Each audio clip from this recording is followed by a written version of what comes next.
What's up, guys, and welcome back to another edition, episode 2 of the Nook build out here in gorgeous South Park, Colorado. We're back on the lot, and today we're going to get into locating our profile pits for our septic and for our building envelope as well to get our soils report, then start building and designing the septic system that we're going to need to submit plans for our building permits. So we have to decide where our well is going to go on the property, where the actual building envelope for the structure will be, and then where the septic system itself is going to go.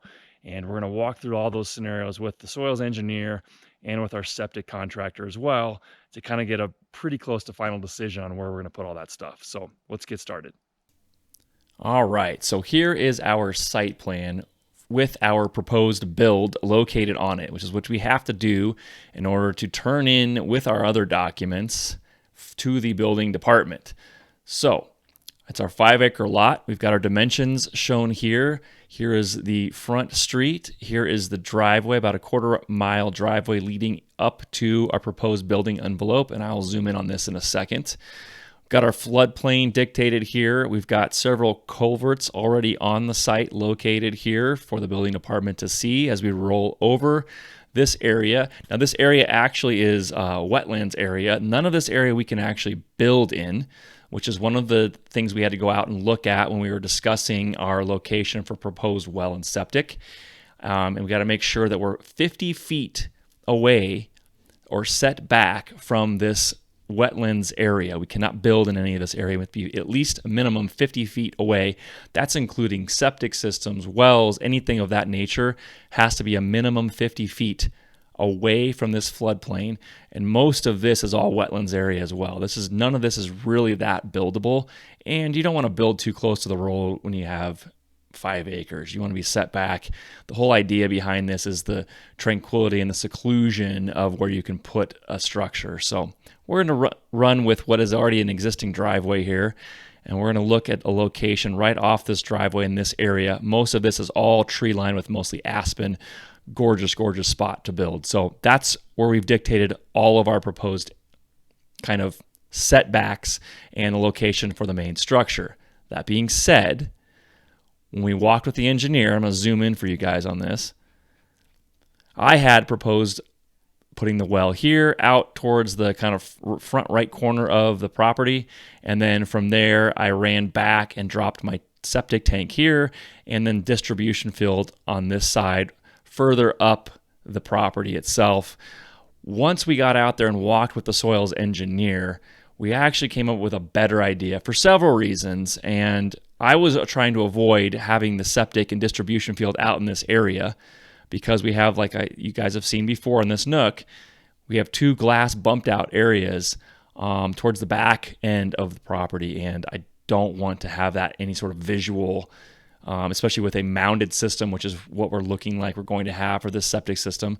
I don't want to have that visual anywhere near the back end of the property. I want to just see trees and nature. But we walked it with her and discussed what's required, what we need, what kind of spacing we have to have as far as distance from well to septic as well, no pun intended. And we decided that we'd actually move the well over here on this side. And we're looking at about 30 to 50 feet from this corner of the property, somewhere in here. We do have our utility easement, which runs right along here on this side of our lot line.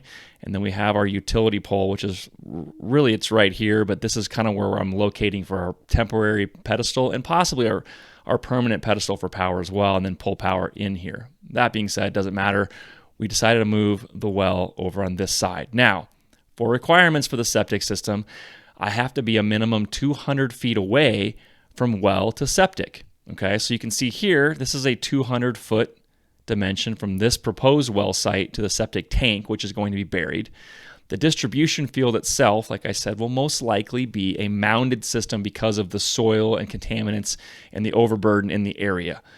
That's just the way it has to be designed in this area.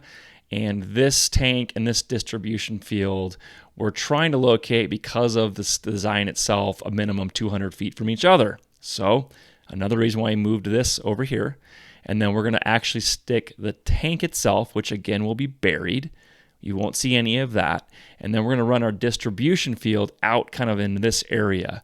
And one of the other reasons we decided to do this, as you'll see in a minute, is because access to actually get machinery back here and equipment back here to do all the septic work, if we put it on this side, we're taking out a lot more trees. We are literally dropping a lot of trees just to get equipment in here to do work.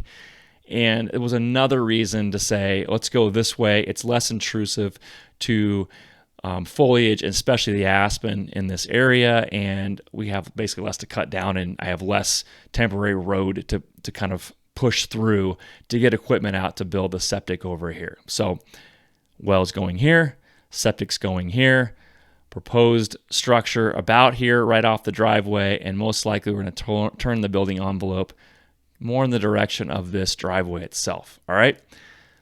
So now knowing all that information, I'm going to go back in and show you guys how we're walking this property, how we stake everything out, and what other things to look for when you're designing your septic and your well locations and the system itself. All right, so a lot of the design work up front and with site planning, especially when you're running with well and septic for your utility, you have to really configure how the envelope's going to set up for your structure in conjunction with where the well and the septic will be. So we had the engineer out here a little bit earlier. You can let me know where the house is going to go. Yeah, I can show you where those stakes are, where we're looking here. Walking through some scenarios. We have our basic site plan drawn up already, and we will then locate where the well and septic will be. But then we have design criteria for the septic and well that have to be met, being where the actual well is going to pump water, where the actual distribution field is going to be, and some of that has to be downhill from our actual drinking water, if you can think about it just common sense wise, and location for certain things like the distribution tank, which, because we have wetlands out front, we have to be 50 feet back from that before we can even build anything at all, including septic, well, or anything like that. So our we'll call them swamplands, but the wetland area over here is not designated yet because we need to actually get a new survey. So we had to basically kind of walk into the marsh to kind of determine where that's going to be. Long story short, I ended up having to relocate septic and well, and they're going to flank each side of the structure. So if you can see here, this is where our well is going to be, approximate location, and then distance from our well to our septic tank has to be a minimum of 200 feet. So based on where we had marked our building envelope, here's our front corner, 24 feet back to our back corner of our structure, and then 40 feet out this way is our building envelope. This is the approximate location of where the structure is going to sit. And then from here, we have to be 50 feet from the wetland area, which has to be relocated or has to be redesignated with our new survey, so we'll know exactly where that is. This location may change based on where we actually determine that area is. The old survey, I'm assuming, is correct, but we have to have a new one before we can actually build. So then on the other side of the structure is going to be our septic tank, which is marked as of right here. Okay, and from this tank we have to run our system, which is going to be on a pump system regardless, and we're building a worst case scenario type system, which all that means is we have to build it with everything in place, not working for any sort of gravity fed system or anything else, and the soil we're going to assume is as bad as it's going to be, bringing new soil in, blah blah blah blah blah. The reason we're going with that is, one, the area we're in is most likely going to force a worst case scenario septic system, but also because we have to submit the septic design actually before our building permits out here in order to actually get the building permits approved. And this time of year, we're not actually able to do a normal septic design unless we design it worst case scenario. So from October 15th to, I believe, April 15th, the only way you get a septic system approved and built is going to be worst case scenario. And that's going to be with a mounded distribution system, okay? So then we come back out here from 200 feet from the tank, and we have to mark our corners. And this is also going to determine where our profile holes are going to be. And there's our ground stake. So then our profile holes are marked, and we're going to dig approximate locations for those profile holes so we can test the soil to have all of those readings done. Here's the other corner. And that way we have our soils report for both the septic's design and for our foundation, which this structure is going to be on caissons regardless, but we still have to have a soils test done to understand what type of soil we're working with, how deep the caissons will be, exactly how the septic system is going to be designed, how much dirt we'll have to bring back in for the mounded system, etc. So these are all important things to determine. And now you can see, looking back towards the house, based on where we had to locate the well and septic and our distribution field, you can see the conundrum of getting equipment back in here just to dig the profile holes, not let alone actually set up to build the septic system itself. So we have to do some clearing. And so instead of trying to just like hack every aspen out of here, we have to come up with a scenario where we can get big equipment in here, including a dump truck, and not take every tree in the forest out. We also can't drive through the wetland area because we're going to sink trucks in there. It's really, really marshy. So we have to come out and around this. So if you can see where my truck is parked out here, our determination is we can actually clear some of this fell and make what a utility road would be back around this side and then back towards our profile holes and where the tank and the distribution system are going to be.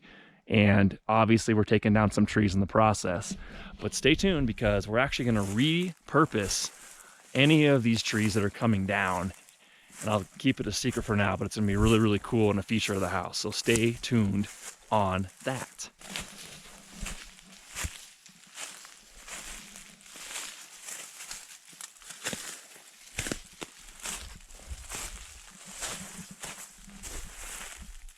Still pretty close.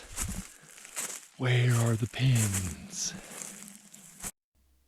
Okay, so on this particular day, during our site visit, we actually were trying to locate all 4 corners of this 5-acre lot. We were working off an older survey that was actually not done by our surveyor. It was by somebody else before we purchased the property. We had not yet actually ordered our new pin survey to be done. So we're working off an older survey, and we're walking the site between my partners and the soils engineer, and God bless her for trekking around for quite a while to help us try and locate pins. We also had the septic contractor out with his metal detector trying to find all 4 as well. Now you can imagine how fun this would be on a 5-acre lot in the middle of November. Luckily, there was no snow on the ground, which is kind of scary to think about this time of year when we had snow and then the snow melted. It's been so damn warm. However, all that being said, I digress. Locating these pins was a pain in the ass, to say the least.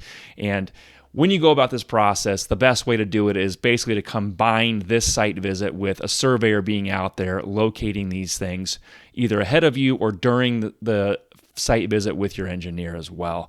Running a metal detector is a pain in the ass. Evan and I were running around like a couple of monkeys with no heads, which actually that's probably what we are anyway. But we found one pin, and that was up towards the front of the property where the driveway was.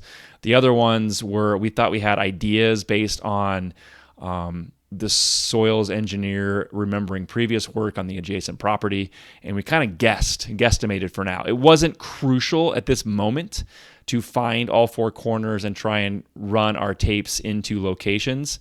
But it will be crucial once we get going on the work. Obviously, we have to have a current survey in order to do the work.